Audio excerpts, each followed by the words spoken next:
Hi there.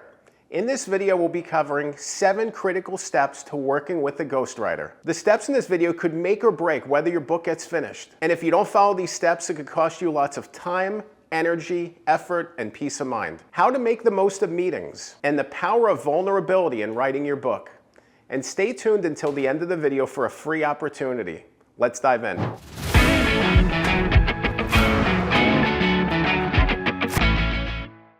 The first step in working with your ghostwriter is doing your homework. It's so easy to go online and find one person and decide to end up working with them, and you could really have a lot of regrets very soon into that relationship. Think of hiring a ghostwriter like hiring a babysitter to watch your children.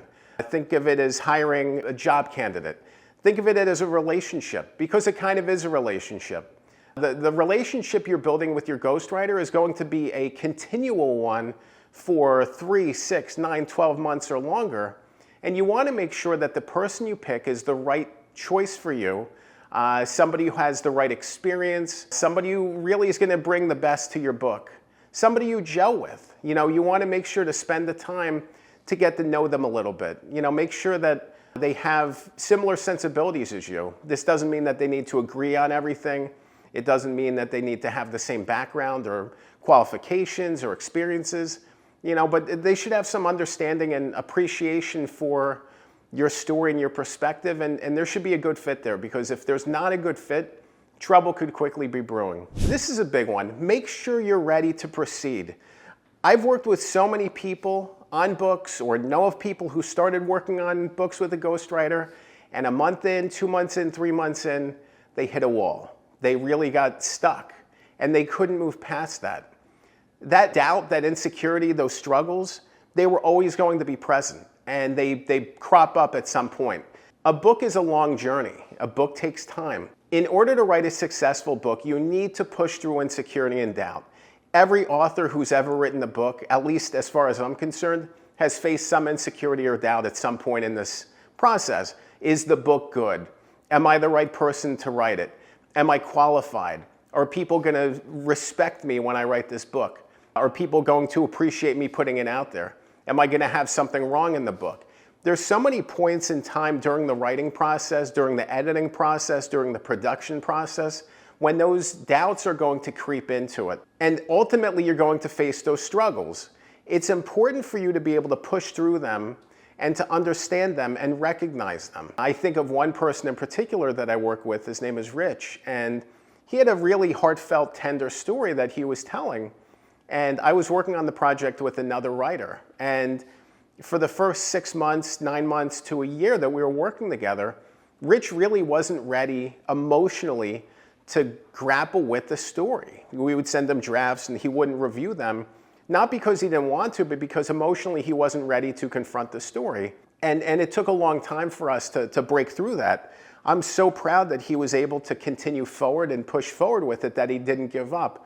A lot of times when I'm working with someone and they face those crisis points, those gut check moments, they stop.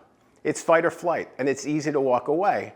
And far too often, someone will engage a ghostwriter thinking that the ghostwriter will solve all the problems and cure all the doubts and insecurities that they have about the story, about themselves as a thought leader, all these things. And a ghostwriter will help you move past those things, but they won't solve them for you. It's really important to be able to confront those things, be open and honest about them, recognize those obstacles in your way, and find a way past them. Your ghostwriter can help you past those points, but it's really up to you to confront them. Another crucial step in this process is being vulnerable. A lot of people, when they start working with a ghostwriter, think that the ghostwriter is going to paper over everything, is going to connect all the pieces for them, is going to just turn these little stories into gold. The ghostwriter is only going to be able to do so much to help guide the story forward, and it really requires the author to bring their vulnerabilities and bring their real emotions to this process. The book is going to be stronger because of your vulnerability, not weaker. I think we want to always project this image of strength, that we're the winner, that we understand things, that we connected all the dots and figured it out all by ourselves. But that's not really the case. And people are going to learn more from your vulnerabilities and your stumbles and your struggles than they are from a projection. I think a lot of times people get in the mindset of papering over the doubts and insecurities and the problems and the struggles they face, but those struggles are what make the book readable and important and significant. It's what people want to read about. So lean into those vulnerabilities. A story I often tell about this involves Mick Jagger, the Rolling Stones frontman in the early 1980s, worked with a ghostwriter to write a book. And the ghostwriter had access to him for a little while, not a lot of access, but Mick Jagger didn't really want to share all of his stories and be vulnerable. And the draft was flat and boring, and it never got published. So if Mick Jagger can write a boring book, so can you. So don't make it a boring book. Make it an exciting book, make it a special book. Lean into your vulnerabilities and make that part of the process, because it's going to be a stronger book in the end. A crucial step in the ghostwriter author process is being present in meetings and making the most of each other's time. A lot of times when I start working with a new client, a new author, as a ghostwriter, we'll meet every week, once a week for maybe an hour, maybe 2 hours. Really depends on everybody's time, availability, their ability to go deep on specific topics. I love that repetition. I love the fact that we're meeting regularly at certain times. I like having them at the same times every week, if we can. It creates that regularity to the whole process. And it allows the process to build momentum. You really need that momentum to go forward. And when I've seen projects struggle, it's because the author's too busy.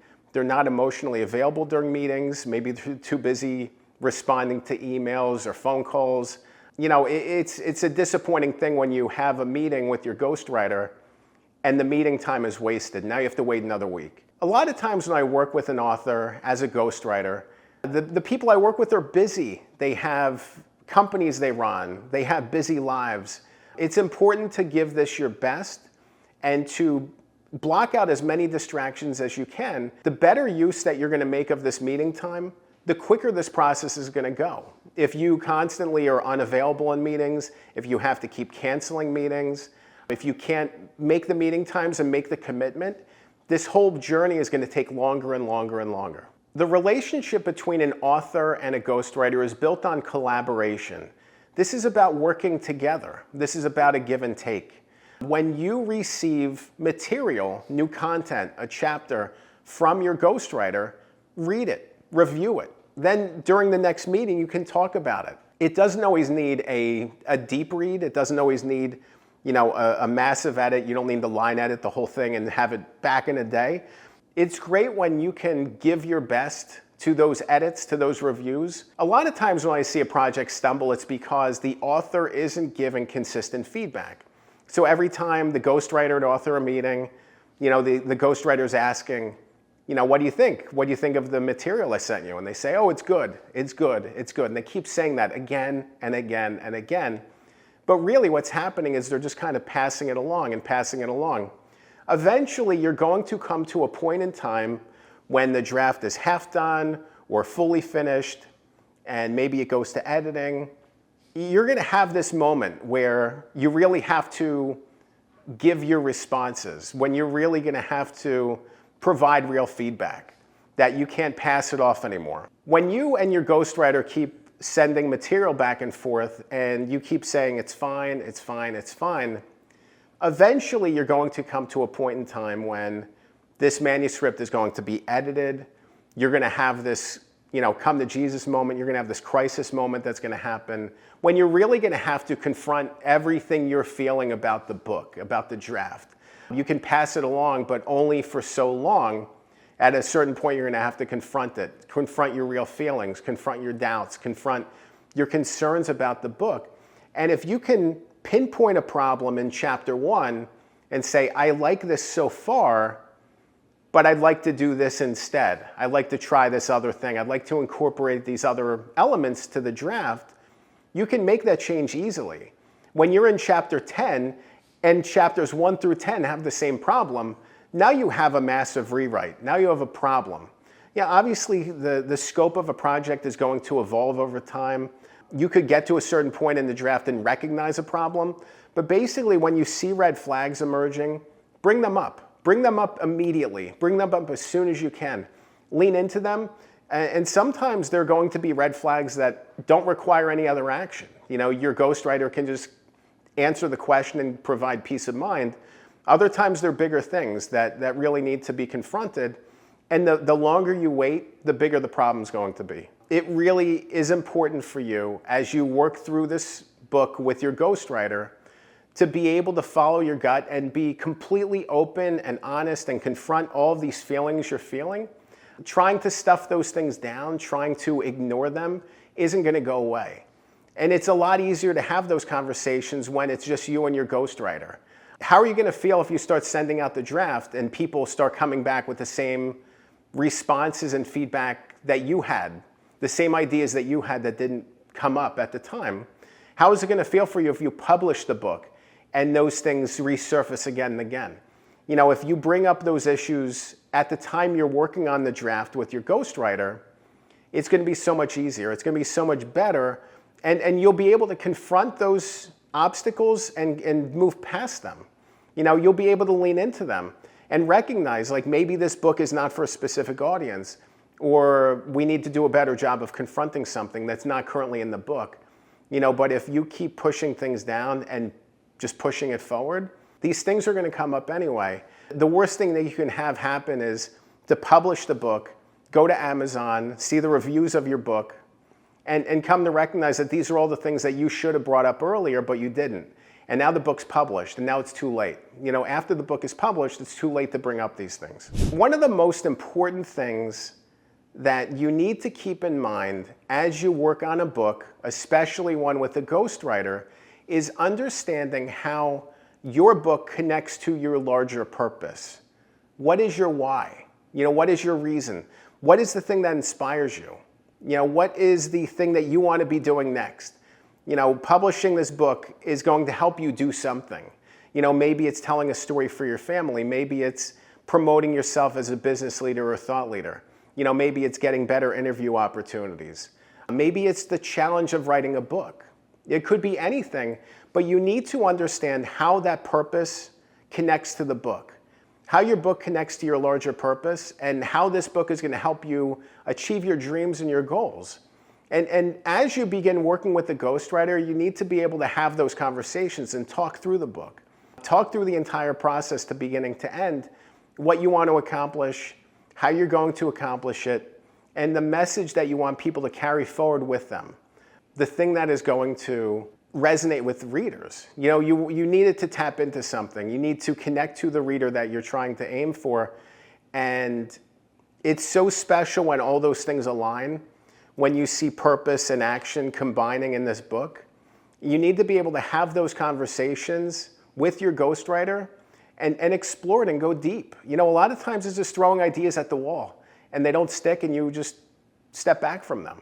But you see this picture emerging and you really need to be able to explore in a feeling of trust and openness and honesty and just be able to explore the entire space of the book and see what comes out. When I think of the ghostwriter-author relationship, it's kind of like guiding the way through the darkness. They have like a torch or a light, and they're just guiding the way for you.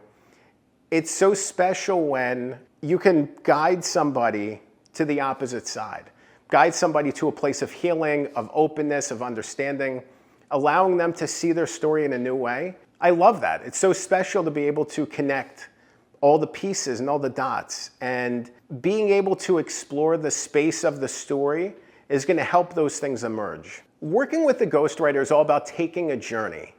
It really is. It's such a special process to be able to work together to take that walk. It's such a deep emotional connection and bond, and it's going to help you unlock your story in new ways. I'm sure that you've been struggling with your book. It might be something that you've been just kicking around for a couple years. You pick up, you put back. In some cases, I've actually worked with people whose parents were writing a book and they passed away, and now I'm working with their children to finish the project. It really means something to be able to bring your story forward and share your message with the world. And working with the ghostwriter can help you do those things. If you want to learn more about working with the ghostwriter, head to my website, goodghostwriter.com. There you can book a one-on-one strategy call with me. I'd love to talk about your project, learn more about it, and offer any guidance, offer any input I can. Remember, a good book can change your life. I'm Dan Good. Thanks for watching.